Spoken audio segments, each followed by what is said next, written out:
Okay, Rob, gonna show you how to make some steel cut oats. I like to make steel cut oats. You can make regular oatmeal, but I like to buy the steel cut ones. You may not be able to find the steel cut ones in every store, but we can find one. I'm sure they have them in New Jersey somewhere. I like Bob Red's mill. The steel cut oats are thicker and they release energy into your body much slower than other types of food. So what I like about steel cut oats is that I can have a big bowl of steel cut oatmeal at like 8 in the morning or even for lunch, and it'll give me energy for like, the next 4 or 5 hours. If I have a different kind of lunch, like a heavy carb lunch or a big meal at lunch, I'll be asleep within 2 hours. So that's the reason why I like steel cut oats, and you should try it and you'll notice a difference. I'm also going to add some of my favorite stuff into the oatmeal. Some people, I can eat oatmeal without any sugar or anything like that, but some people just can't. They like to add sugar and stuff like that. I would say don't add any sugar. I like to add either peanut butter to it, and again, I use natural peanut butter, or you can even add jelly, or you can add both to it, and you'll see a lot of different people add different things. Peanut butter is great, it's high in protein, and since you're into high protein right now, I would suggest adding it to it. So let me get started.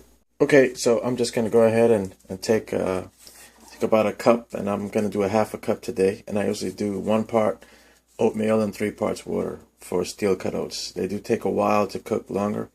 Steel cut oats will take you about a half hour to cook like this, a half a cup. If you're in a rush in the morning, it's probably not the best thing to do. You can use regular oatmeal, it cooks a whole lot faster. But like I said, I like steel cut. So I do 1 part, just put that in there. And then I just do water. I do just do there's 2, and I may even add it. Sometimes I add almost like 4 times. Just leave it there. I don't need to do anything else. Just come and put it in the stove. I usually put it put on the light here. Put on the real side. I usually put it on low. I like put it on 3, and then I set the timer for like a half hour.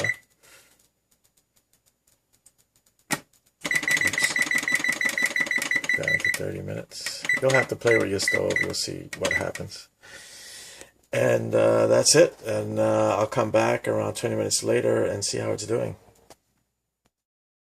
Got about 7 minutes left in the cooking. If you look at the oatmeal, you can see starting to bubble a little bit. The oats are starting to expand a little bit. This is the kind of consistency. It's kind of still soupy like this. I like it to cook a little bit more. It's still kind of watery. But what I like to do at this stage is add some peanut butter. So I take a big chunk of tablespoon of peanut butter. I just kind of put that in there. You can do this to taste, how much peanut butter you want. You can wait until the cooking is done and then add the peanut butter. I just like to add the peanut butter in at the same time. So, okay, finished stirring in the peanut butter, and now you can see it's pretty thick. Now it's not so soupy. So I'll do is I'll take it out, put it in a bowl, and then add other things to it if I want. It depends on what I feel like. I'll add it to my bowl now. You can see I'm just pouring it out. That's the kind of consistency I like to it. This kind of stuff can really stick to the pot, so in order to keep the pot, make it easier to clean the pot, you want to put in water right away. Okay, here's the oatmeal in the pot. Some people like to add a little brown sugar to it. You can. I use raw sugar. So instead of white sugar, I definitely recommend that. I don't need to have sugar in it, so I don't put it in. But if you're still getting used to the taste of it, you can put a little sugar in to make it a little sweeter. Instead, what I like to do is just take some jelly. I like to use natural jelly if I can, or organic jelly if I can.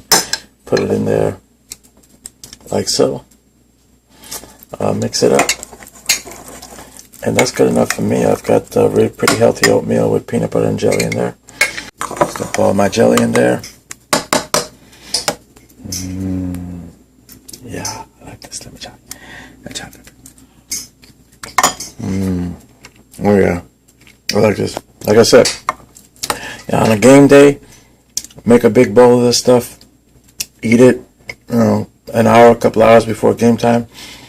This will do you for the whole game, man. You'll feel the effects of this throughout the afternoon. You won't get a big sugar rush and a sugar crash.